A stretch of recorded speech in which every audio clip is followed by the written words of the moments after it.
नमस्कार, आप सभी का हमारे इस चैनल पर स्वागत है। महम के विधायक बलराज कुंडू जुलाना क्षेत्र के लजुआना गांव में पहुंचे और जनसभा को संबोधित करते हुए उन्होंने लोगों को कहा कि अपने भाई का साथ देने के लिए 1 नवंबर को जींद आना है और व्यवस्था परिवर्तन करेंगे।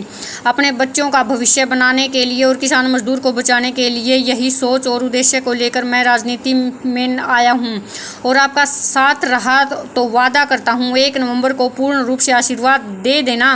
1 नवंबर को पूरे प्रदेश की व्यवस्था बदल जाएगी, राजनीतिक हवाएं बदल जाएगी। आज पूरा देश भाजपा और जसपा से खपा है, उन्हें सत्ता से बाहर करना चाहता है। बीजेपी और जेजेपी को भगाना चाहते हो ना, लेकिन एक बार और भी पूछना चाहता हूं, लाना किसको चाहते हो? उसी कांग्रेस को जो 9 साल पहले जिसे आपने सत्ता से बाहर किया था।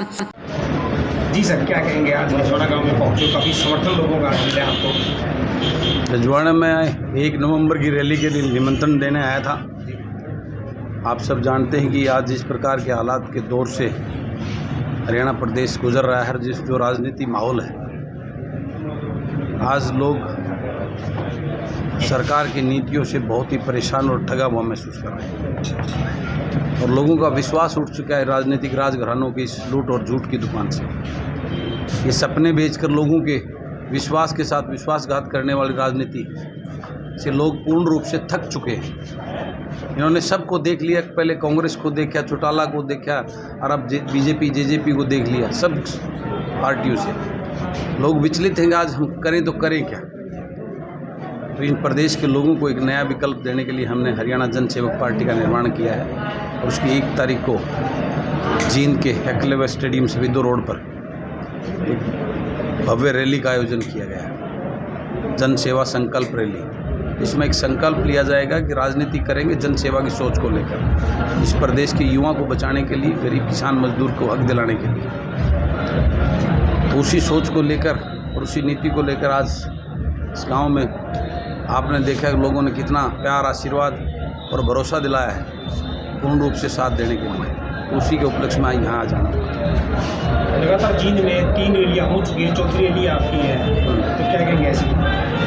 ये आप देखेंगे 1 तारीख को, खुद देखना आप। ये रैली जो है ना, इस प्रदेश के लिए, इन लोगों के लिए होगी। वो जो पहले की रैलियाँ थी वो अपनी ताकत दिखाने के लिए, तो अपने राजनीतिक वर्चस्व को बढ़ाने के लिए थी।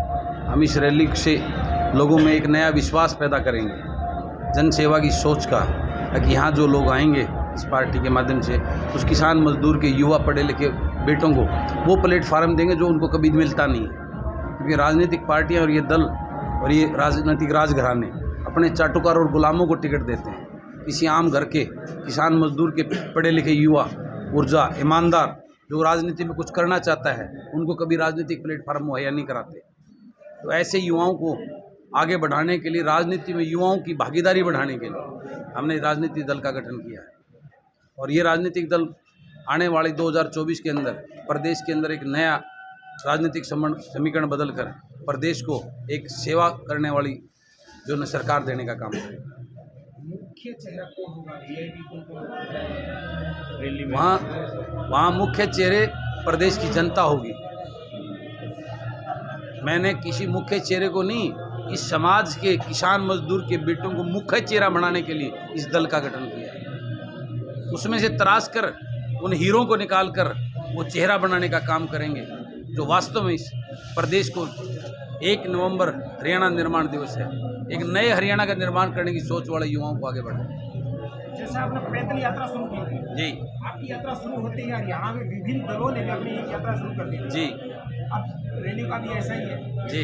अब आपके आने में किस तरह की अड़चन रहेगी? जैसे कि वीरेंद्र सिंह की रैली जो कह रहे थे कि इससे बड़ी रैली नहीं होगी भविष्य, तो अब आपकी रैली क्या रहेगा? कितने लोगों के आने की? मैं कहा ये तो भविष्य 1 तारीख को आप खुद देखेंगे। मैं बड़ी बात करने में विश्वास नहीं करता, मैं कुछ धरातल पर करने में विश्वास करता हूँ और वो आपको करके भी दिखाएंगे। धन्यवाद सर। अपने इस बाप के, इस भाई का साथ देने के लिए जींद आ जाना। हम भी व्यवस्था परिवर्तन करेंगे, अपने बच्चों का भविष्य बचाएंगे, किसान मजदूर को बचाएंगे। यही सोच और उद्देश्य लेकर मैं इस राजनीति में आया हूं और आपका साथ रहा तो वादा करता हूं 1 नवंबर को आप पूर्ण रूप से आशीर्वाद उसी तरीके से आ जाना जैसे मैंने सोचा है।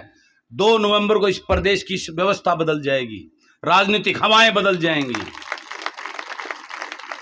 आज पूरा प्रदेश भाजपा और जजपा से खपा है, उसको सत्ता से बाहर करना चाहता है ना। बीजेपी और जेजेपी ने बजाना चाहो ना। लेकिन एक बात और पूछना चाहता हूं, लाना किसका चाहते हो? उसी कांग्रेस को जो 9 साल पहले जिसको आपने सत्ता से बाहर किया था, जिसको कहा जाता था सारा हरियाणा बेच दिया इसने, कांग्रेस के लोगों ने। लेकिन मैं मानता हूं आज कोई पार्टी नहीं बची आपके सामने। आप मजबूर होकर, क्योंकि बीजेपी जेजेपी की सरकार ने उस कांग्रेस को अच्छा कहवा दिया, अकिंतत अच्छी वाए थी। जाने अनजाने में कोई गलत बात निकली हो तो मैं इनका बावड़ा विधायक हूं, माफ करना। लेकिन एक बात कहना चाहूंगा, ये कोई राजनीतिक भाषण नहीं जो मैंने आपके सामने रखा है, ये मेरे दिल की वो दर्द थी जो मैं अपने लोगों के लिए देखता हूं, वो आपके सामने रखा है मैंने। और उस पीड़ा को आपके सामने आपको जगाने के लिए कि हमें जागना होगा, बहुत हो गया ये देवीलाल और छोटू राम के नाम की रॉयल्टी देते हुए, इन राजघरानों को आगे बढ़ाते हुए अब अपने बेटा बेटी को अपना वकील बनाना होगा। इसलिए आपके बीच में आया हूं और 1 तारीख को इंतजार करूंगा।